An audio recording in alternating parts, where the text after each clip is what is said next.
చిన్నదైన నీ గూడు కళగా మరి నేడు అలసిన మనసుకు ఆసరందించే బతుకు జట్కా బండి దారి చూపే బండి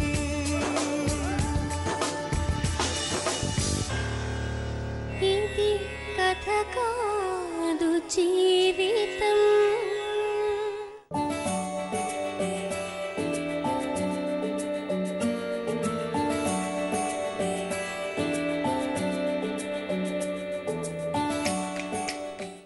బతుకు జట్కా బండి కార్యక్రమానికి స్వాగతం. ఇది కథ కాదు జీవితం. ఎంతో మంది భవిష్యత్తుకు చేయూతనిస్తూ ముందుకు సాగుతున్న బతుకు జట్కా బండిలో ఈరోజు తన భర్త అలవాట్లు అవలక్షణాలతో పాటు అక్రమ సంబంధాల బాట పట్టి తనని అనుమానిస్తున్నాడని ఆవేదన చెందుతున్న ఓ భార్య కథను తెలుసుకుందాం. ఈమె పేరు అనసూయ. నాగేందర్తో ఈమెకు పెళ్లి జరిగి 15 సంవత్సరాలైంది. నాగేందర్ మొదటి భార్య చనిపోవడంతో అనసూయను రెండో పెళ్లి చేసుకున్నాడు.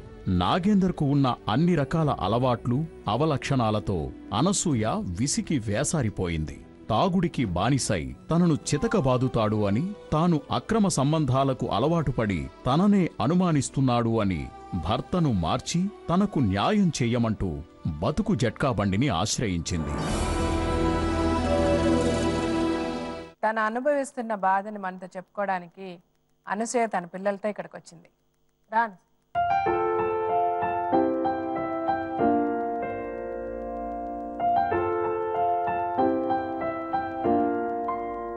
మీ పేరు? శివకుమార్. శివకుమార్. నువ్వుమా? Sirisha 8th class. 8th class. చెప్పండి అమ్మా అనసూయ, మీకు పెళ్ళి ఎన్ని సంవత్సరాలైంది? 15 సంవత్సరాలు. 15 సంవత్సరాలైంది. మీకు ప్రాబ్లం ఏంటి? మీకు పెళ్ళైనప్పటి నుంచి మీ జీవితంలో మీరు అనుభవించిన కష్టాలేంటి, బాధలేంటి? ఇప్పుడు నేను మీకేం చెయ్యాలి? మా ఆయన బాధ పెడతాడు, తాగొచ్చి మిమ్మల్ని కొడతాడు. అంటే పెళ్ళైనప్పటి నుంచి ఇంతేనా? కొన్ని రోజులు మంచిగా ఉండే. ఎప్పుడు పెళ్ళైన ఎన్ని రోజులు మంచిగా ఉన్నాడు? పాప పుట్టేంత వరకు మంచిగానే ఉన్నాడు. పాప 3 సంవత్సరాలు ఉంది, అప్పటి నుంచి స్టార్ట్. పెళ్ళైన ఎన్ని సంవత్సరాలకు పాప పుట్టింది? 2 సంవత్సరాలకు. 2 సంవత్సరాలకు పుట్టింది. సరే, మీకు మీ అమ్మ నాన్న ఉన్నారా? మా నాన్న లేడు, చనిపోయాడు. పెళ్ళైన తర్వాత చనిపోయారా? ముందే పెళ్ళైన తర్వాత చనిపోయింది, 1 సంవత్సరం తర్వాత. సంవత్సరం తర్వాత చనిపోయారు. మీ ఆయన ఏం చేస్తారు? మా అన్న ఇప్పుడు జీప్ నడిపిస్తుండే, ఆటో నడిపిస్తుండే, ఏదంటే అది నడిపిస్తుండే. డ్రైవర్ ఆయన. ఏదో ఒకటి నడిపిస్తుండే. మధ్యలో అన్ని మానేసి ఇప్పుడు చేను పని చేస్తున్నాడు. సో మీ ఆయన ఒక 3 సంవత్సరాలు బాగున్నాడు, ఇంకా తర్వాత ఏంటి? తర్వాత తాగడం అలవాటైందా? తాగుతాడు. ఏమంటాడు? ఎందుకు కొడతాడు? ఏమంటాడంటే ఇక ఆయన ఏవో తాగిన ఏవో అడ్డమైన మాటలు, గలీజ్ మాటలు తిడతాడు, తిట్టుకుంటా కొడతాడు. అలా కదా, ఏదో కారణం, మీరు తప్పు చేశారు లేదా మీరు ఆ పని చేశారు అనుమానిస్తాడు. ఏమని అనుమానిస్తాడు? ఏ చేనుకైనా గానీ అనుమానించడమే. ముందొస్తే ముందొస్తేవి ఇయ్యాల, జర ఎంటకి లేట్ అయితే ఎంటకించి వస్తేవి ఇట్లా. అంటే నీకు ఎవరితోనే సంబంధం ఉందంటాడా? అంటే మీ ఆయనకి మీరే మొదటి భార్యనా? లేదు, ఇంకొక ఆమె ఉండే. ఇంకొక ఆమె ఉంది. ఫస్ట్ భార్య చనిపోయింది. చనిపోయినాక మిమ్మల్ని చేసుకున్నాడు. ఒక పాప ఒక బాబు ఆమెకు. వాళ్ళిద్దరు ఎక్కడ ఉంటారు? ఈ బాబా ఆయననే. ఓ, ఆయన మొదటి భార్య బాబా. ఈ పాప మీ పాప? ఓకే పాప. మరి మీ ఇంకో పాప ఉందన్నారు కదా, ఆమె రాలేదు. మీకంటే పెద్ద ఆవిడ పెళ్ళైపోయిందా? సో మీకు ఒక పాపే. ఈమెకే ఆపరేషన్, ముగ్గురు ఉన్నారు కదా అని ఆపరేషన్ చేసుకున్నాం. సరే, ఆవిడ చనిపోయిన ఎన్ని రోజులకి మిమ్మల్ని చేసుకున్నాడు ఆయన? ఏమో ఇక ఆయనకే తెలుసు. అది 2 ఏళ్ళ. 5 years ఉంది. ఓహో, తర్వాత ఈ బాబుకి ఎంత ఉండింది అప్పుడు వయసు? 4 ఉన్నాడు. 4. సో మీరే పెంచారు వీళ్ళని? పెళ్ళేసింది నేనే పెంచాను. మీరే చూసుకున్నారు? నేనే. పెళ్లి చేసుకునే ముందు ఆయన చెప్పాడు ఇట్లా ఆయన భార్య చనిపోయింది అని చెప్పే చేసుకున్నాడు? చెప్పే పెద్దలు నిర్ణయించే చేసిరు పెళ్లి. పెద్దలు నిర్ణయించే చేశారు.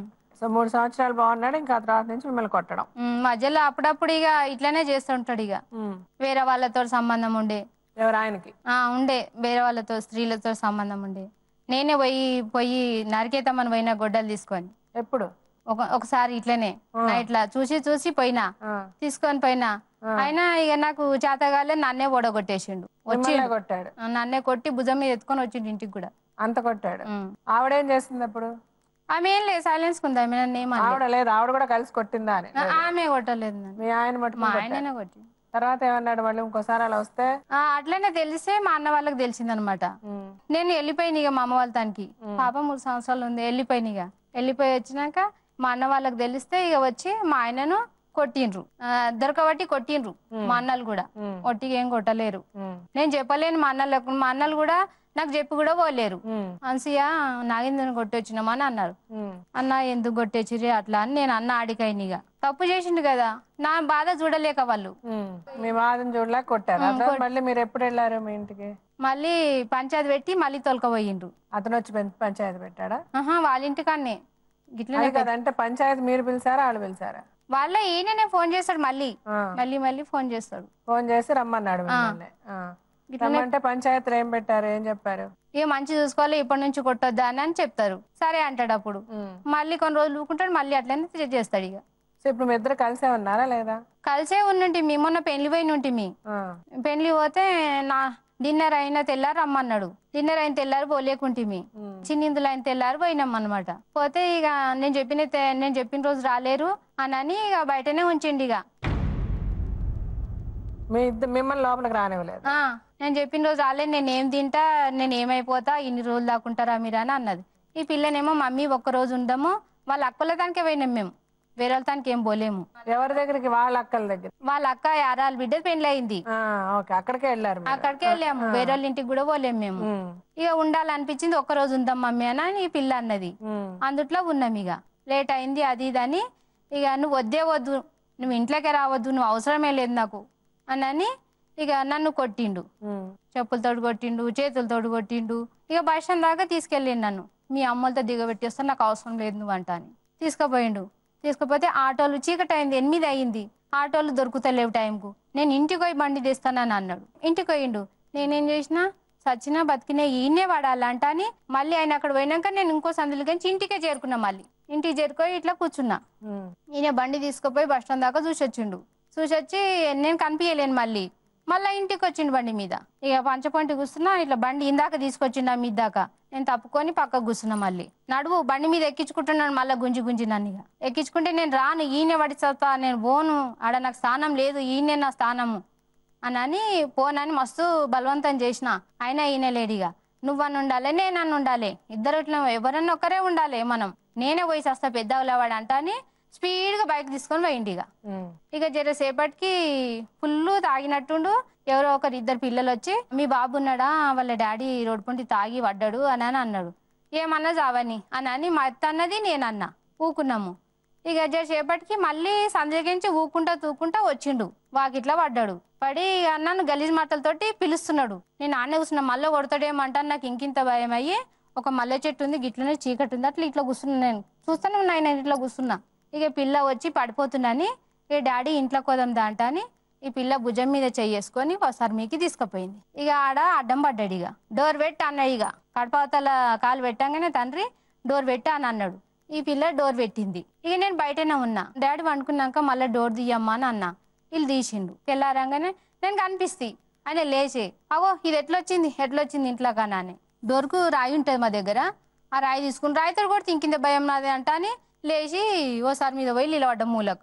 ఈ ఏరియాలనే కనిపించొద్దు, నా కంటికి కనిపించొద్దు అని అన్నాడు. అని నేను బతుకున్నా సత్తున్నా అంట అని చెప్పులు వేసుకున్న పోయినగా.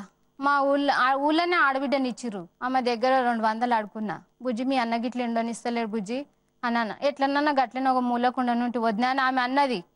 అని అంటే ఉండ బుజ్జి, మళ్ళా నన్ను కొడితే నేను ఏమైపోతా, పిల్లలే కరువైతా అంట అని వెళ్ళొచ్చింది. ఇక వెళ్ళొచ్చి చక్కగా బస్ స్టాండ్ కాడికి వచ్చి ఆటోలో కూర్చొని వచ్చేసిన. మా అమ్మల ఇంటికి వచ్చేసిన. ఇక ఎక్కడ పోలేను. ఇక సో ఇప్పుడు వాళ్ళు అక్కడ ఉన్నారు, మీరు మీ అమ్మ నాన్న ఇంట్లో ఉన్నారు. ఆ అమ్మలతో ఉన్నారు 2 నెలల సంది. ఇప్పుడు మీకు చదువుకోవడానికి అంత డబ్బులు ఇస్తాడమ్మా? చదువే మానేసిండి. ఇప్పుడు నువ్వు చదవట్లేదు? ఇప్పుడు చదువు మానేసి ఇప్పుడు 6-7 నెలలాయే కంపెనీకి పోతున్నాడు. మరి చెల్లి చదువుకోవడానికి అన్న డబ్బులు ఇస్తాడా? అది లేదు, అంతా ఇంక అమ్మాయి బుక్స్ ఇప్పిస్తాడు. వాళ్ళనే ఉంటాయి కదా బుక్స్ ఇప్పించి.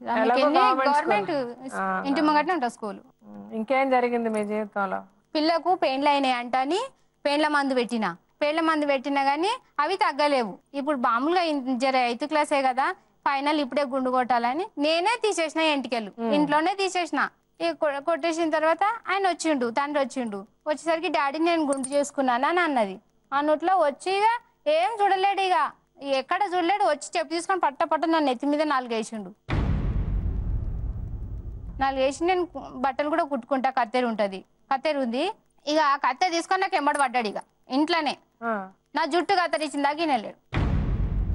మొత్తం కత్తిరించాడు. మొత్తం సగం ఇంత కత్తిరించాడు. సగం కత్తిరించింది ఎట్లా ఉంచుకుంటా నేను? బంగారం పెట్టింది కూడా ఉంచలేడు. 1 సంవత్సరం కూడా పెట్టుకోలేను నేను. ఇల్లు అమ్మిన ప్యాట్లు ఇల్లు ఉండే ఆ పైసలన్నీ కూడా 1 పైస లేదు. మళ్ళీ కూడా అప్పు తెచ్చిండ్రు. అప్పు ఇప్పించిన అయినా కూడా ఉన్నాడు ఈడ. 1,20,000 ఏమో తెచ్చిండ్రు. ఇప్పుడు 2 సంవత్సరాలకు దగ్గర వస్తుంది.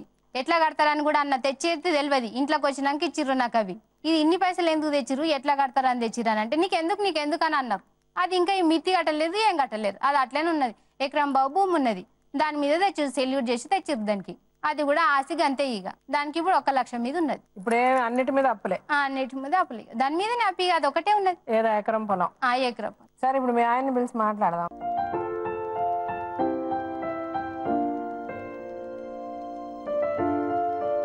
చెప్పండి నాగేంద్ర గారు, మీ భార్య మీరు ఎప్పుడు పడితే అప్పుడు కొడతారు, తాగేసి ఇష్టం వచ్చినట్టు కొడతారు అని చెప్తున్నారు. మీ జీవితంలో ఏం జరిగింది చెప్పండి. కొట్టాను అప్పుడప్పుడు మధ్యాహ్నం విధంగా ఇట్లా మొండి చేతల్లో ఎక్కువ మొండిగా ప్రవర్తించడం. ఏం మొండిగా ప్రవర్తించడం? మాటలు ఇప్పుడు సాఫీగా మాట్లాడకపోవడము, తను ఇష్టం వచ్చినట్టు చేయడము. ఆవిడ ఇష్టం వచ్చినట్టు ఏం చేసింది? నేను చేనుకి వెళ్ళమంటే ఆమె ఇంకో తనకి వెళ్ళడం, అట్లా మొండితనం, మొండిగా మాట్లాడడం, అట్లా అప్పుడు కొట్టాను మేడం. అంతేగాని మీరు ఇంకెప్పుడు కొట్టలే? మీరు తాగి కొట్టలేదు ఆవిడ్ని? తాగి అంటే ఇదే ఇప్పుడు ఊరికి వెళ్ళమన్నాను, 1 వారం రోజులు వెళ్ళింది. వారం మనతో 10 రోజుల కన్నా రావాలి కదా మేడం. 15 రోజులు పోతే మాకెవరు వండి పెట్టాలి? మీ అమ్మ కూడా వెళ్ళింది కదా ఆవిడతో? వెళ్ళింది మేడం. ఇప్పుడు వాళ్ళంటే వాళ్ళకు ఎవరు లేదు, బాధ్యత లేదు వాళ్ళకు. నీకు మేమీడ 2 ఉన్నామని తెలుసు కదా. అయినా మరి ఇప్పుడు పోయినావు 100 సార్లు ఫోన్ చేసి ఒక్కసారన్నా రిప్లై చేయాలి. మళ్ళీ ఏదన్నా ఒకటి సమాధానం చెప్పాలి. లేదు ఈ రోజు వస్తున్నా, లేదు ఇంకా 4 రోజులకు వస్తున్నా, ఏదైనా ఒక సమాధానం చెప్పాలి కదా. సో అందుకని ఆవిడ ఫోన్ సమాధానం చెప్పలేదని కొడతారా మీరు ఆవిడని? కొద్దిగా ఎక్కువ తాగిన ఉంటే అన్నట్టు, కోపంలో తాగిన. సో మీకు కోపం వస్తే తాగేస్తారు, మరి ఆవిడ కోపం వస్తే ఆవిడేం తాగాలి? కొట్టొద్దంటాను కాగితం కూడా రాసిర్రు మా అన్నలు. ఆ కాగితం కూడా రాసిర్రు, మళ్ళీ చెయ్యొద్దంట అని. ఆ కాగితం తీసుకురమ్మంటే మస్తు సార్లు కొట్టిండు, మస్తు బలవంతం. అలాగే జుత్తు కత్తిరిస్తారా ఆవిడకి? పిల్లలంటే పిల్లలకు గుండు కొట్టించరా? నాకు ఏ అధికారం లేదు. ఇంత పెద్ద పిల్లకు గుండు 5 ఏళ్ల పిల్ల? పెద్ద పిల్ల? 5 ఏళ్ల పిల్ల ఎక్కడిది మేడం? పెద్దగా ఇప్పుడు ఎంత వయసు అమ్మా మీరు? 13 సంవత్సరాలకు కొట్టావా? ఎప్పుడు గుండు కొట్టించావు? ఇప్పుడు 6 నెలలు అవుతుంది. 6 నెలలకు అంత పెరుగుతుందా? నా పిల్లకి నేను చేసుకున్నా మంచిగా ఉంటదంట అని. ఇప్పుడు మీరు కూడా నా పిల్లకి నేను చేసుకున్నా అంటే అవ్వదు. మీ పిల్ల మీరు అలా గుండు కొట్టించాలన్నప్పుడు మీ ఆయన కూడా ఒక మాట చెప్పినా అడిగింది. పెద్ద పిల్ల కూడా అడగలేదా? చెప్పింది చేసుకోండి అని చెప్పలేదా? అమ్మ అడిగిందా? అమ్మ చెప్పలే? పాప అడిగిందని చెప్తుంది కదా. నేను వచ్చే వరకు ఇప్పుడు ఉండండి, ఎదురుగానే మాట్లాడుతున్నారా? ఆ పాప అబద్ధం చెప్తుందా? అవునా? నేను వచ్చే వరకు నాకు ముందు అడిగిన తర్వాత మళ్ళీ తాగొచ్చినుండే, అప్పుడు మర్చిపోయాడు. ముందే ఒకరోజు అడిగినాం. నేను కొట్టానికి కూడా చెప్పిన వీళ్ళకు, మళ్ళీ ఇట్లాంటి మనిషి నేను కొట్టనమ్మా అంటే ఏం కాదు అడిగినాం కదా చెయ్యి మమ్మీ అని కూర్చున్నారు 2 పిల్లలు. అందుట్లోనే చేసిన. ఆవిడకి అమ్మ ఆవిడకి తెలియదు ఏం చేయాలి పిల్లలకి? నాకు అడగలేదు మేడం, నాకు అడగనందుకే నాకు. అయితే మీకు అడగనందుకు ఆవిడ గుండు కొట్టేస్తారా? వాళ్ళు అడిగారని చెప్తున్నారు, మీరు అడగలేదని చెప్తున్నారు. ఎట్లా నమ్ముతాం? ఆ పాప కూడా అబద్ధం చెప్తుందా? మీకు తాగితే మీకేం చేస్తున్నారో తెలియదు. మీకు ఒక సాకు ఉంది అందరికి. తాగాం కాబట్టి కొట్టాం, తాగాం కాబట్టి మర్చిపోయాం, తాగాం కాబట్టి అది చేసాం, తప్పు అయిపోయింది, పంపించేయండి మా పెళ్ళాన్ని. మీరు తాగి ఏం చేసినా సరే వాళ్ళు వచ్చేయాలి, వచ్చి మీతో సంసారం చేయాలి. మీరు మీకోసం తాగుతున్నారా వాళ్ళ కోసం తాగుతున్నారా? వాళ్ళు ఆ పిల్లని వెళ్ళి మీరు వెళ్ళి మందు తెమ్మని చెప్పి పంపిస్తారు షాప్కి మీ అమ్మాయిని. మరి ఎవరిని పంపించారు? పక్కింటి వాళ్ళ అమ్మాయిని పంపించారా? వాళ్ళైనా చెప్తారు, ఇచ్చిన వాళ్ళు కూడా చెప్తారు. ఆ వయసు పిల్లని పంపిస్తారా మందు కొట్టుకి? నేను పంపించలేదు మేడం. అయితే ఆ పాప సరదాగా వెళ్ళిందా? నేను ఎందుకు పంపిస్తా మేడం? నేను ఎందుకు పంపిస్తా పిల్లని? ఆ వయసు పిల్ల అబద్ధం చెప్పుద్దా? ఆ పిల్ల వెళ్ళాలి, నీ పెళ్ళాం వెళ్ళాలి, వెళ్ళి నీకు మందు తీసుకురావాలి. మధ్యరాత్రి వస్తే కూడా వాడిని 12ంటికి. మళ్ళీ ఆవిడ మొండిగా మాట్లాడుతుంది నీకు. ఆవిడ మొండిగా మాట్లాడుతుంది కాబట్టి మీరు కొట్టినా కూడా ఇంట్లో వచ్చి కూర్చుంది ఆవిడ. పొమ్మన్నా ఇంట్లో మీ ఇంటి చుట్టూ తిరిగింది ఎందుకు? ఆవిడ మొండిగా ఉంది కాబట్టి. ఎందుకు ఇంకా అబద్ధాలు చెప్తారు? నేనేం అబద్ధం చెప్పడం లేదు మేడం. చేసిన తప్పులు ఒప్పుకోండి ఫస్ట్. ఒప్పుకుంటే తర్వాత ఎలా మీరు జీవితాలు ఎలా సరిదిద్దుకోవాలన్నది నేను చెప్తా. పిల్లలు అబద్ధం చెప్తారా, ఆవిడ అబద్ధం చెప్పుద్దా? ఎవరన్నా కుటుంబాన్ని రోడ్డు మీద తెచ్చుకుంటారా సరదానా అబద్ధాలు చెప్పి? ఆ పిల్లోడు చదువుకోవాల్సిన పిల్లోడిని చదువు ఆపేశాడు. శుభ్రంగా చదువుకుంటున్నాడా? చదువు మానేసి. నేను ఏం ఆప్ చేయలేను మేడం. మీరు సరిగ్గా చూసుకుంటే అబ్బాయి ఎందుకు మానేస్తాడు? నేను కరెక్ట్ చూసుకున్నాను. వాడిని ఎన్నిసార్లు బతిమలాడిని చదువుకోమని. ఏమ్మా బతిమలాడాడమ్మా చదువుకోమని? ఫీజు ఎగ్జామ్ ఫీజు కట్టలేదు. ఎగ్జామ్ ఫీజు కట్టకుండా ఎట్ట చేస్తాడు? తల్లిదండ్రులు కట్టాలి ఎగ్జామినేషన్ ఫీజు. అబ్బాయి తెచ్చి కట్టుకుంటాడు. ఎక్కడి నుంచి కట్టుకుంటాడు ఎగ్జామినేషన్ ఫీజు? మీకు తగలేసే బదులు పిల్లలకి చదువు చెప్పించచ్చు కదా. ఊరికే పోస్తారు ఎవరన్నా? ఇప్పటిదాకా నేనే కట్టాను మేడం. ఏం కట్టావు? ఇప్పటిదాకా నేను చదివిపోయకపోతే. ఇప్పుడు వాడు +2 పిల్లోడా? కనీసం +2 ఫినిష్ చేసి ఉంటే వాడు ఒక బతుకొచ్చేదా? తర్వాత తాగడానికి డబ్బులు వచ్చింది, చదవడానికి పిల్లోని చదివిపోవడానికి డబ్బులు రావా? దానికి 5,000 కట్టమంటే 5,000 ఒక పారి ఎట్లా వస్తాయి? ఆస్తులు అమ్మేసుకునే, నగలు అమ్మేసుకునే అవి ఉంటాయేమో. అమ్మి పిల్లోని చదివించుండదు. ఇప్పుడు కాదు మేడం, అదే ఫస్ట్ అమ్మేసుకుని బలవంత పెట్టలేను. అప్పుడు ఎందుకు అమ్మారు? పని లేదని చెప్పి ఆటో తీసుకుందాం అని చెప్పి అమ్మేసినాం. ఆమె నేను అనుకునే అమ్మేసినాం మేడం. అవునండి, ఆమె మీరు అనుకునే ఆవిడ మంచిది కాబట్టి సరే నా మొగుడు చెప్తున్నాడని అమ్మింది. సరే అమ్మితే ఆటో కొని ఏమన్నా నువ్వు దాన్ని బాగు చేసా. ఇప్పుడు 4 తులాల బంగారం అమ్మి వ్యాపారం మొదలుపెట్టి నువ్వు 8,000 సంపాదించావా? ఆ నగలు పోగొట్టావు, మొత్తం పోగొట్టావు. ఎందుకు సంపాదించింది ఎట్లా? ఇప్పటిదాకా ఎట్లా మేడం? 8 లక్షలు, మొన్న 8 లక్షలు. అప్పుడన్నా తేవచ్చు కదా బంగారం. మరి ఆ 8 లక్షలు ప్లాట్లు అమ్ముకొని, నగలు అమ్ముకొని పిల్లోడికి ఎగ్జామినేషన్ ఫీజు ప్లాట్లు ఎవరి వాళ్ళకి ఉన్నాయి, ఎవరి వాళ్ళకి తీసుకోరు మేడం. ఎవరు వాళ్ళు ఎవరి డబ్బులు వాళ్ళే తీసుకోరు. మాకు వచ్చిన డబ్బు నేను తెచ్చుకున్నా. ట్రాక్టర్ తెచ్చుకుని ఏం చేశాను? నడిపించాను. కొద్ది రోజులు నడిపించాను. తర్వాత అట్లే పెట్టుబడి పెట్టిన ఒక 30 ఎకరాల భూమి పట్టుకున్నా. చేసిన 2-3 లక్షలు లాస్ వచ్చింది. పండిన అప్పుడే 1 లక్ష రూపాయలు నేను నా ఆరోగ్యం కైనాయి. ఆరోగ్యం ఎట్లా ఉంటుంది తాగితే? అప్పుడు తాగలేదు. ఎప్పుడు తాగావు? అది తాగుడు మొన్న 2-3 ఏళ్ళ సంది. అంతకుముందు అసలు నువ్వు తాగేవాడు మామూలుగా కానీ అంత బాగా తాగకుండా. 2-3 ఏళ్ల సంది ఎక్కువ సంపాదించేసానని తాగడం మొదలు పెట్టావా? సరే ఇప్పుడు అతను చెప్తున్నాడు కదమ్మా కొట్టాను అంటున్నాడు, అన్ని ఒప్పుకుంటున్నాడు. ఇప్పుడు మీరు అతనితో కలిపి సంసారం చేద్దాం అనుకుంటున్నారా లేదా? నన్ను కొట్టొద్దు, అనుమానించొద్దు. చేస్తా నేను కాపురం చెయ్యని ఎప్పుడు అనలేను. నేను మిమ్మల్ని కొట్టొద్దు, అనుమానించొద్దు. అతను తాగుడు మానేయాలి, తాగుడు మానేయాలి, పని చెయ్యాలి మంచిగా. పని ఇప్పుడు చేయడు అసలు. మామూలుగా చేస్తాడు. చేనులో ఏం ఆదాయం వస్తుంది ఊకే చేస్తే? ఆ చేను ఇడిచిపెట్టి నాకు అది నాటేసి ఇచ్చిపో, వరి నాటేసి ఇచ్చిపో, నేను చూసుకుంటా. వేరే పని నువ్వు కంపెనీలో చెయ్యాలి అని చెప్తా. నేను చూసుకుంటా అన్నది. నీళ్ళు పెట్టేది నేను చూసుకుంటా. అంతే కదా. ఆడ ఏం రోజు చేసేది పని లేదాడా? అన్ని కాదు మేడం, నేను చేయకపోతే ఎవరు చేసారు మేడం? నిరుడు వరి పొలం వర్షాకాలము 45 సంచుల ఒడ్లు ఒక్కరిని మొత్తం ఒక్కరిని కొట్టిన మేడం. 45 మేడం. నువ్వు కోసినావు, నువ్వు కోయలేదని నువ్వు నాతో పాటు చేసినావు. చేయలేదనిలే మరి చేసుకున్నాము. అట్లే చేసుకుంటే అయిపోతుంది కదా. అవును, నువ్వు చేయట్లే కదా ఇప్పుడు. నేను ఎప్పుడైనా చేస్తా మేడం. నువ్వు చేస్తే ఆవిడకి ఏంటి బాధ? ఏం చేయనంది కదా. చెప్పాలి కదా, నేను చెప్పిన పని చేయదు అంటున్నారు. ఏం చేయనంది ఆవిడ? ఒకటి ఇప్పుడు మన చేనులో పోయి చేస్తామంటే వేరే చేను పని కానీ నేను ఏ చేనుకోలేను మేడం. నా చేనులో పని అయిన తర్వాత రోజు మన చేనులోనే చేసుకోలేని నేను. ఆమెనేమో కూలి పోవాలని ఆమె కూలికి పోవడానికి ఆమెకు ఆశ ఏంటి? ఇక ఆమెకే మేడం. మాట్లాడే దాంట్లో అర్థం ఉండాలి. డబ్బులు సంపాదించుకోవద్దా? నువ్వు తిండి పెట్టవు, నువ్వు సంపాదించవు, నువ్వు తాగి పడిపోతావు. ఆమె డబ్బులు సంపాదించుకొని పిల్లలకు పెట్టద్దా? ఒక్క రోజు తినలేం మేడం. సరే నువ్వు తినలేదు, ఆవిడ తిండి తినాలి కదా. నేను సంవత్సరం పొడుగు గాసం ఇంట్లో చేసిస్తుంటే మీకేంటి బాధ తినడానికి? మేడం ఇప్పుడు 45 సంచుల ఒడ్లు వండించి నేను సరే 45 సంచులు వారు ఏం చేశారు చెప్పు? చేసినాము తెచ్చింట్లు వేసినాము. ఇప్పుడు పెట్టిన మళ్ళీ 1 లక్ష రూపాయలు పెట్టుబడి పెట్టినా నువ్వు పోతే నేను ఒక్కరిని ఇప్పుడు అవు మరి నువ్వు దూరం పెట్టుకున్నావు. నేను వద్దాను, నీ పక్క కూర్చోమని నీకు పొమ్మని చెప్పలేను. నీకు ఇంట్లోకి వెళ్ళిపోమని నేను దోలిస్తా అంటే నువ్వు పోలేవు. పోందాను మళ్ళీ పొద్దున ఎట్లా పోయినావు? తెల్లందాక మేడం ఒకటి ఇక్కడేను నేను నిద్రపోయినాక వచ్చి పండుకున్నావు, సరే వచ్చినావు పండుకున్నావు, ఉన్నావు కదా, ఉండనుంటే అట్లా పక్కకు ఉన్నా పండుకొని లేచావు కదా, లేవగానే నేను కనిపిస్తే నీకు కనిపించినావు, కనిపిస్తేనే అందుకే పని చేయకండి, పని చెయ్యకు, నేను చెప్తా, నేను చేస్తా, మేము చేస్తాం. ఆవిడ చెప్పేది వింటారా కొంచెం? ఆవిడ అడిగిన దానికి సమాధానం అక్కడ చెప్పండి. నువ్వు వెళ్ళిపోమంటే ఇగో ఈడు కూడా ఉన్నాడు, పోయిందారా అని అన్నాడు. అరే పోయిందారా అన్నాడా? ఏమైందమ్మా? పోయిందారా మేల్కున్నాడు వెళ్ళిపోమని చెప్తే మళ్ళీ నేను లేచేసరికి లేదు వెళ్ళిపోయిందంట. పోయిందారా అని అంటే పోయిందని వీడు అన్నాడు, బయటికి పోయిందని అన్నాడు. ఇక నేను వెళ్ళేసి వచ్చింది. ఇక మరి నువ్వు కనిపించినప్పుడు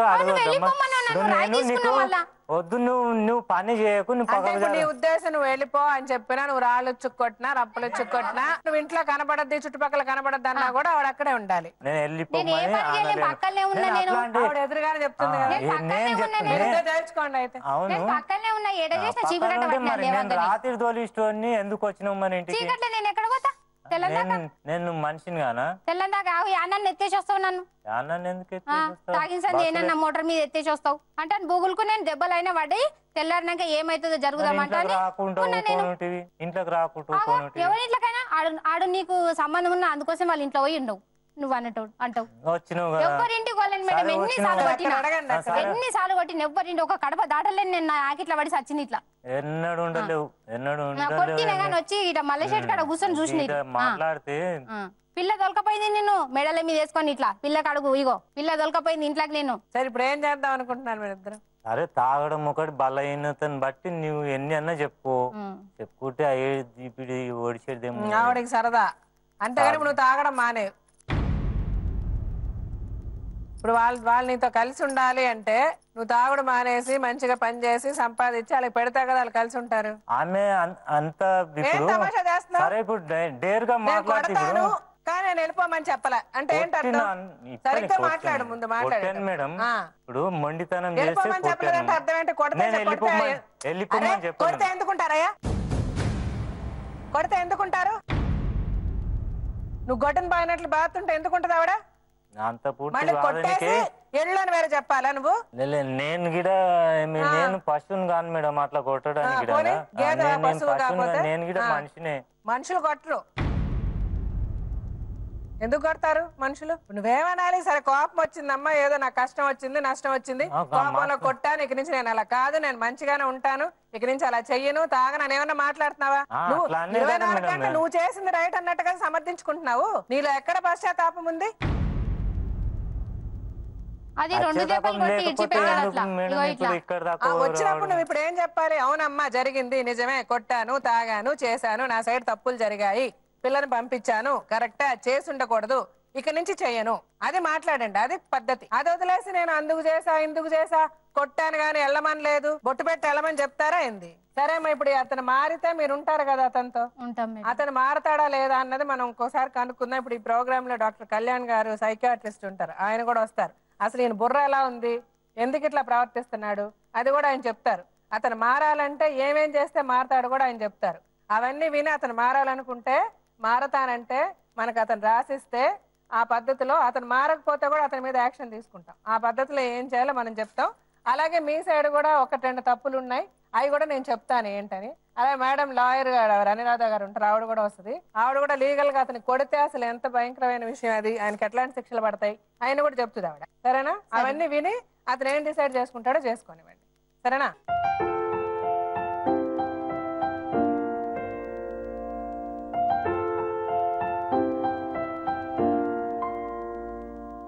సరే సార్, ఇప్పుడు మీరు ఇదంతా వినే ఉంటారు. ఇప్పుడు ఇతని మైండ్ సెట్ ఎలా ఉంది, ఇతనిలో మార్పు ఏ విధంగా వస్తే వాళ్ళతో ఆయనతో ఉండడానికి అవకాశం ఉంటది, ఇతను ఏం చేయగలడు, ఏం చేయమని చెప్పాలి మనం? నాగేంద్ర గురించి మనం ఎన్నోసార్లు ఈ తాగటం, కొట్టడం ఇలాంటి కేసెస్ చూసినా కూడా ఇక్కడ నాగేంద్ర యొక్క పాత్రలో ఒక భిన్నమైనటువంటి స్వరం ఎక్కడ ఉందంటే మేడం, ఎంత చెప్పినా కూడా తక్కువే. అంటే ఏంటంటే తాగటం, కొట్టటం, ఈ పిల్లల్ని సరిగ్గా బాధ్యత లేకపోవటం, వీటన్నిటికి మించి ఏంటంటే మనకి ఇక్కడ ఎక్కడ కూడా పశ్చాత్తాపం అన్నది కనిపించట్లేదు. ఏదన్నా కూడా ఏదో కొట్టానులేండి, అప్పుడెప్పుడో కొట్టాను ఇప్పుడు కొట్టను అన్నట్టు ఏదో అంటున్నాడే కానీ దానికి ఎందుకు కొట్టాడు దాని జస్టిఫికేషన్ లేదు మేడం. ఒక పక్క నుంచి ఇంకో సైడ్ నుంచి మనకు కంప్లీట్లీ కాంట్రాస్టింగ్ పొజిషన్ లో అనసూయని చూడొచ్చు మేడం. అంటే ఏంటంటే ఆనందం లేని జీవితం, అయోమయమైనటువంటి పరిస్థితి. మనం అడిగేంత వరకు శివ సవతి కొడుకు అని చెప్పి మనకు తెలియదు. అంటే అంత చక్కగా ఆవిడ ఆ పాత్రలో ఆవిడ ఉంది అంటే కనుక చాలా గొప్ప అమ్మ, చాలా గ్రేట్ అది. అయితే ఏంటంటే ఇప్పుడు ఒకటి ఎక్కడ కూడా ఆవిడకి ఓపిక అన్నది నశించలేదు మేడం. ఎంత హింస పెట్టి ఎంత బాధపడినా కూడా నా భర్త ఏదో రోజు మళ్ళీ మంచివాడై వస్తాడన్నది, ఆఖరికి గొడ్లు పట్టుకుని వెళ్ళి వాడిని నరుకుదామన్న పొజిషన్ వరకు వెళ్ళినా కూడా అంటే ఏంటంటే ఒక స్త్రీకి ఉండేటటువంటి ఓపికకి ఒక డెఫినేషన్ కింద మనం అనసూయని చెప్పుకోవచ్చు. నాగేంద్ర విషయానికి వస్తే కనుక పిల్లల్ని నేను అంత ప్రేమిస్తున్నాను ఇంత ప్రేమిస్తున్నాను, ఆ అమ్మాయి జుట్టు కట్ చేస్తే నాకు కోపం వచ్చింది కాబట్టి ఆవిడకి జుట్టు కట్ చేశానని చెప్తున్నాడు. కానీ అతని ప్రేమ అన్నది పిల్లలకి ఏ విధంగా అందింది అన్నది ఇప్పటికీ కూడా ఒక పెద్ద ప్రశ్నార్థకమైనటువంటి విషయమే. ఎందుకంటే పూర్తి స్థాయిలో ప్రేమ అన్నది, ఎందుకంటే ఆ అబ్బాయి కూడా అట్టే కూర్చున్నాడు, పాప కూడా అట్టే కూర్చుంది, ఇద్దరు తల్లిని సపోర్ట్ చేస్తున్నారు, తండ్రి వైపు ఉన్నటువంటి తప్పులు రెండు కూడా. అంటే అతని మనసులో ప్రేమ ఎక్కడుంది అన్నది ఒక పెద్ద క్వశ్చన్ మార్క్ అనమాట. అయితే ఏంటంటే అతని ప్రేమను నిరూపించుకునేటటువంటి ప్రయత్నంలో అట్లీస్ట్ పాపని ఆ కళ్ళు దుకాణం కానీ ఆ తాగుడు ప్లేస్కి కానీ వెళ్లకుండా చూసుకుని ఉంటే కనుక అతని ప్రేమకు ఒక అర్థం ఉంటుంది. అదే విధంగా కిందో మీదో పడో కష్టపడో ఏదో ఒక రెస్పాన్సిబిలిటీ పిల్లల్ని చదివించుంటే కనుక నీ బాధ్యత, ఒక తండ్రి బాధ్యత అన్నది మీరు నిరూపించుకోవడానికి అవుతుంది. నాగేంద్ర పిల్లలు ఎంత చక్కగా ఉన్నారు, చక్కగా ఉన్నారు పిల్లలు, ఇద్దరు చాలా డిసిప్లిన్డ్ గా ఉన్నారు. అవును సార్, ఇప్పుడు నేను చదివిపోతే ఇంకెవరు చదివిస్తారు? అలా కాదు, అది కాదు, అది నేను పాప అదృష్టం కొద్ది గవర్నమెంట్ స్కూల్లో చదువుకుంది నాన్న. ఇప్పుడు మరి బాబు పరిస్థితి ఏంటి? ఇప్పుడు వాడి చదువు అర్ధాంతరంగా ఆగిపోయిందా లేదా? అవును సార్, ఇప్పుడు పంపించాను, అయినంత మటుకు బస్సు ఫీజులు ఛార్జీలు ఇవి అన్ని ఇంచుమించు నాకు అందేంత వరకు నేను చేశాను. నాకు అందరి పరిస్థితిలో విడిచిపెట్టాను. ఒక నెలలో అయ్యేటటువంటి ఖర్చు బంద్ చేసుకున్నాను మేడం, నేను బంద్ చేయమని అనలేను. ఒక నెలలో నీ తాగుడుకి అయ్యేటటువంటి ఖర్చు ఎక్కువ లేకపోతే నీ ఇంటికి అయ్యేటటువంటి ఖర్చు ఎక్కువ? నేను అట్లా మీరు ఎప్పుడు లెక్క వేయలేదు, కానీ ఆ లెక్క మా దగ్గర ఉంది. నువ్వు తాగేటటువంటి ఖర్చే ఎక్కువ.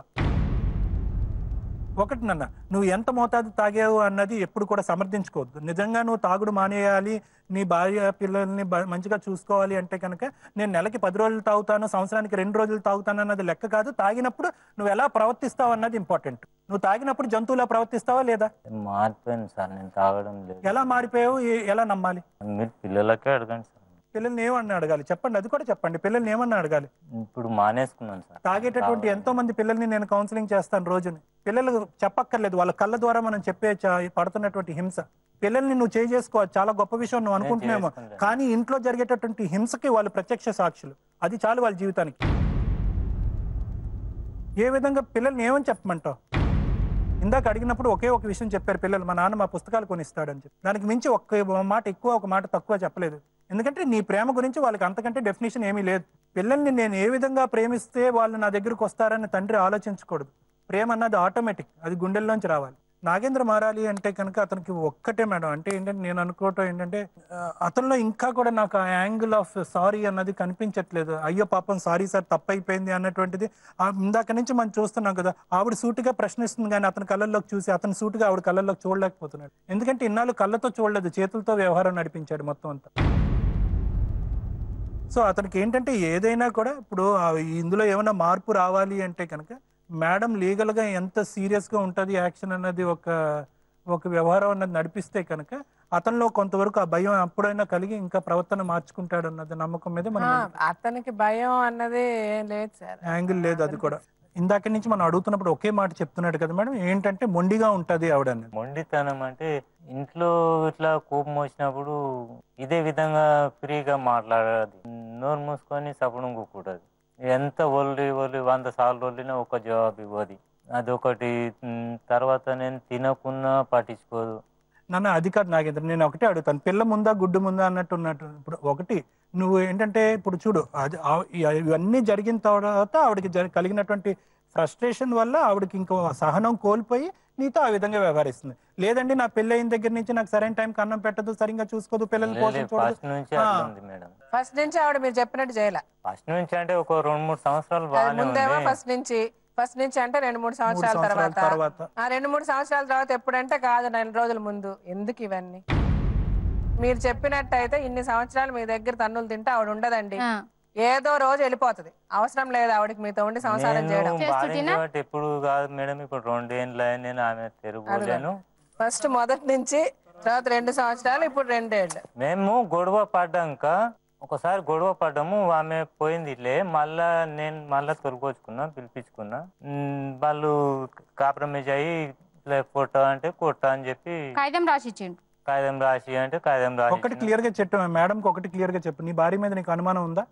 నాకు ఎటువంటి సరే నీ భార్య మీద నీకు అనుమానం లేదు, మరి ఇంకప్పుడు నీకు నువ్వు అంటున్నావు ఇట్లా మొండిగా ఉంటది అంటే ఏ విధంగా మొండిగా ఉంటదని చెప్పడానికి నీ దగ్గర ఒక్క ఉదాహరణ లేదు. మాట్లాడకపోవడం మొండితనం మేడం. తాగి ఉండి వలుతాడు, ఇంకా ఎక్కువ వలుతాడంటే నవ్వుకుంటాము.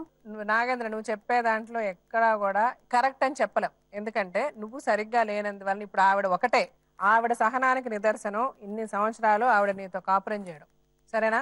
సో ఇలాగ కాపురం చేసే ఆవిడ నువ్వు చెప్పినట్టు ఆవిడ మాట అడిగితే సమాధానం చెప్పదు అంటే ఇక్కడ ఎవరు నమ్మరు. ఏం అలా చేస్తుందా మీ అమ్మ ఎప్పుడన్నా?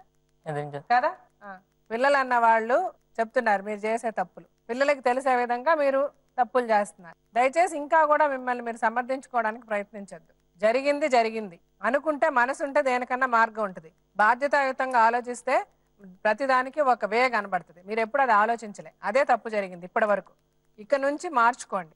ఆ కుటుంబానికి ఒక అండగా, ఒక తండ్రిగా, ఒక భర్తగా ఇంతవరకు మీ బాధ్యతలు మీరు చేయలేదు, ఇక నుంచి చేయడానికి ప్రయత్నించండి. అలా ప్రయత్నిస్తానంటే ఈవిడ కూడా చెప్తారు ఏ విధంగా మీరు చేయొచ్చు, ఏ విధంగా మీరు చేయగలరు. ఇంతకుముందు ఆవిడ మీ మీద పెట్టిన కేసులకు మీ మీద ఏ విధంగా చట్టపరంగా ఆవిడ యాక్షన్ తీసుకోవచ్చు అంటే మీరు ఫర్దర్ గా కూడా ఇట్లాగే బిహేవ్ చేస్తాయి. మీలా మార్పు రాకపోతే రాసిచ్చిన కూడా మేడం ఏమేం జరుగుతుందో చెప్తారు చెప్పండి. ఈవిడ ఎక్స్ట్రీమ్ బిహేవియర్ మూలాన ఈ రోజు కాకపోయినా రేపు పొద్దునైనా కూడా ప్రాబ్లమ్స్ వచ్చే అవకాశాలు ఎక్కువ ఉన్నాయి. ఎందుకంటే ఈవిడ్ని యాంగర్ మేనేజ్మెంట్ కి కొన్ని రోజులు పంపించడం మూలాన కొంచెం ఏదైనా మార్పు వచ్చే అవకాశాలు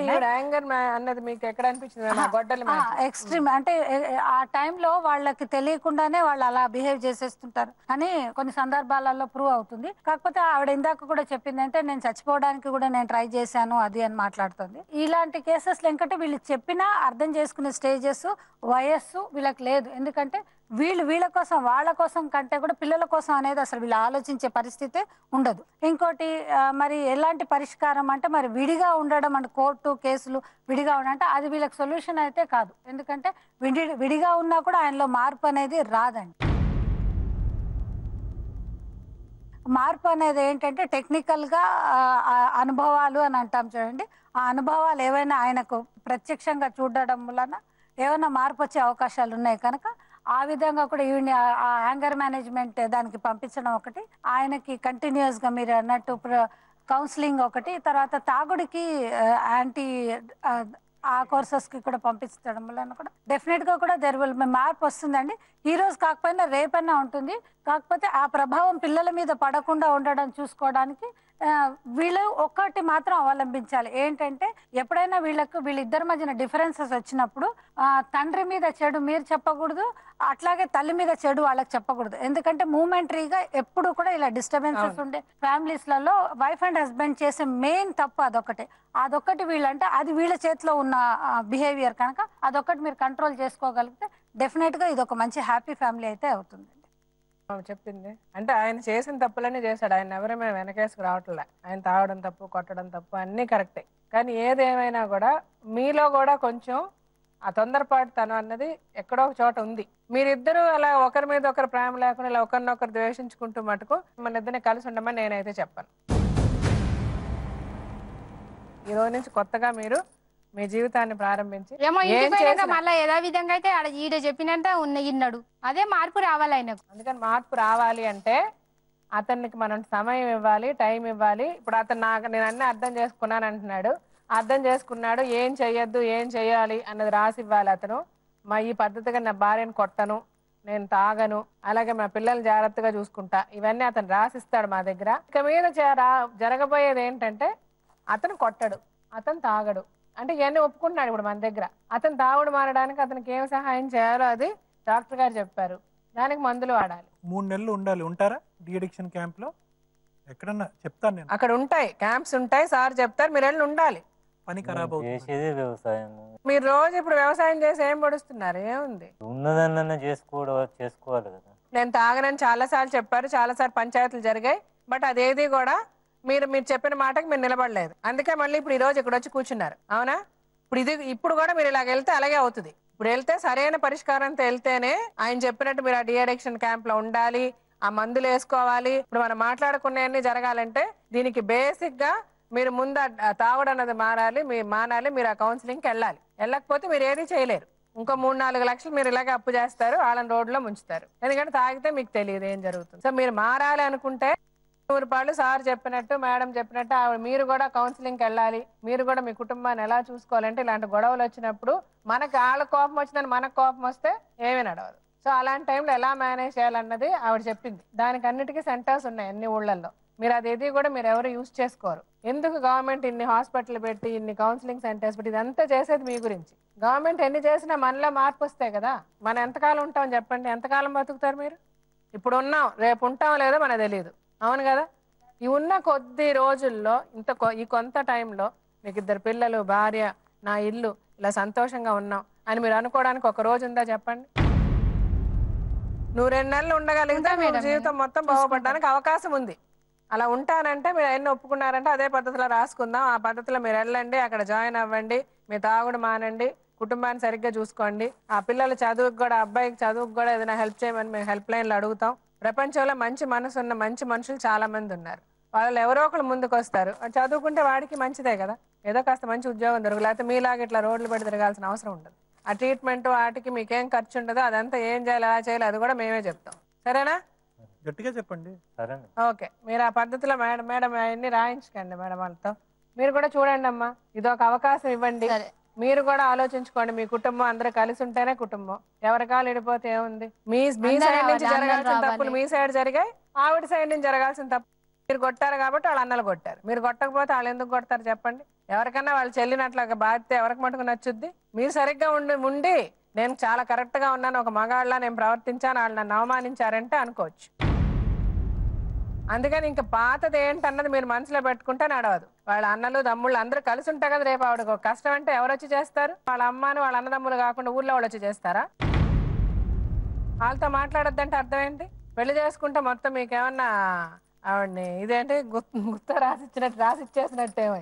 మీ అమ్మ వాళ్ళ అమ్మ నాన్నలతో మాట్లాడాలంటే మీ పర్మిషన్ తీసుకోవాలి, వాళ్ళ అన్నల తమ్ముళ్ళు కలవాలంటే మీ పర్మిషన్ తీసుకోవాలి. భార్యకి ఇచ్చే గౌరవం అది కాదు. భార్యని గౌరవించడం తెలియనప్పుడు పెళ్ళే చేసుకోవద్దు. వీటన్నిటికీ మీరు ఒప్పుకుంటున్నారా చెప్పండి. ఇంకోసారి ఆవిడని మీ పుట్టింటికి వెళ్ళొద్దు, మీ పుట్టింటి వాళ్ళు రావద్దు అవన్నీ చెప్తే, అలాగని మీరు కూడా ఊరినేళ్ళు పుట్టింట్లోనూ కూర్చోవద్దు కదండి. మీరు చేయాల్సిన పని మీరు భారీగా మీరు కరెక్ట్గా మీ బాధ్యతలు మీరు నిర్వహించండి. అంతే. ఆవిడ కరెక్ట్గా ఒప్పుకుంటుంది, ఆవిడ కళ్ళలో చూసి మాట్లాడుతుంది. మీలో లేదే అది. ఏదో మొత్తం ఆయన జీవితమే కోల్పోయినట్టు కూర్చున్నాడు. ఆయన చేసిందంతా మీరు ఆవిడ పెట్టవలసిన ఫీలింగ్ నువ్వు పెడతావు. అది యాక్చువల్ గా ఆవిడ అట్లా పెట్టాలి మొహం, ఆవిడ ఆలోచించాలి. మరి ఇంకేంది అప్పుడు? అలాగే అమ్మ కరెక్ట్, నేను వెళ్తాను, డి అడిక్షన్ సెంటర్ లో ఉంటాను, నేను మారుతాను, నేను తాగను, నా పిల్లల్ని బాగా చూసుకుంటా, అలాగే నా పెళ్ళాన్ని ఇంకోసారి అట్లా హింసించను, వాళ్ళ అమ్మని నాన్నని కలవనివ్వండి, నేను అలా చెయ్యను అని మీరు అంటున్నారా? సరే, అది కూడా ఎక్కడ అంటున్నారు? నా గురించా? మనస్ఫూర్తిగా చెప్పండి. పిల్లలకి ధైర్యం ఇవ్వండి, భార్యకి ధైర్యం ఇవ్వండి. మనస్ఫూర్తిగా ఆవిడని చూసి నేను మంచిగా ఉంటా, మనం మంచిగా ఉందాం, నువ్వు కూడా కరెక్ట్ గా ఉండు, నేను కరెక్ట్ గా ఉంటా అని చెప్పండి ఆవిడకి. రేపు ఉండబోయేది మీరు, మేం కాదు కదా. మేము వచ్చి మీ ఇంట్లో ఉంటామా ఏంటి? మా తప్పు మేము సర్దిద్దుకొని కరెక్ట్ గా ఉండాలని నిర్ణయం తీసుకున్నాం. సరేనా? ఓకే అమ్మ, మీరు గనక ఇంకొకసారి మీ అమ్మ నాన్నని కలవద్దు, అది మీ అమ్మగారిని కలవద్దు, మీ అన్నదమ్ముల దగ్గరికి వెళ్ళొద్దంటే ఆయన జీవితం ఆయన జీవించమని చెప్పండి. మీరు వెళ్ళండి, మా దగ్గరికి రండి, ఏం చేయించాలో చేయిస్తాం. అనవసరంగా వాళ్ళ జీవితాన్ని బలి చేయొద్దు మీరిద్దరి వల్ల. అది ఒక్కటి మటుకు చెప్తున్నా. మీరు మంచిగా చదువుకొని మళ్ళీ అమ్మా నాన్నలాగా ఇలాంటి పరిస్థితికి రాకుండా బాగా చదువుకోండి, మీ జీవితాన్ని మీరు ఎలాగని ఆలోచించుకోండి. ఎందుకంటే మీకున్న ఆస్తి అంతా రేపు మీరు చదువుకునే చదివే. మీరు వెళ్ళి వాళ్ళతో కూర్చోండి, అందరూ కలిసి ఒక కుటుంబంగా ఉండండి. చూడండి, చూడడానికి ఎంత బాగుంది కదా. మీరు ఒక్కరు అక్కడ కూర్చుంటే బాగుందా లేదా చెప్పండి. ఇప్పుడన్నా మాట్లాడండి నాగేంద్ర గారు. అది మీరు మారారనుకోండి, ఇంకంతకంటే గొప్ప విషయం ఇంకొకటి లేదు. సరేనా? బయలుదేరి.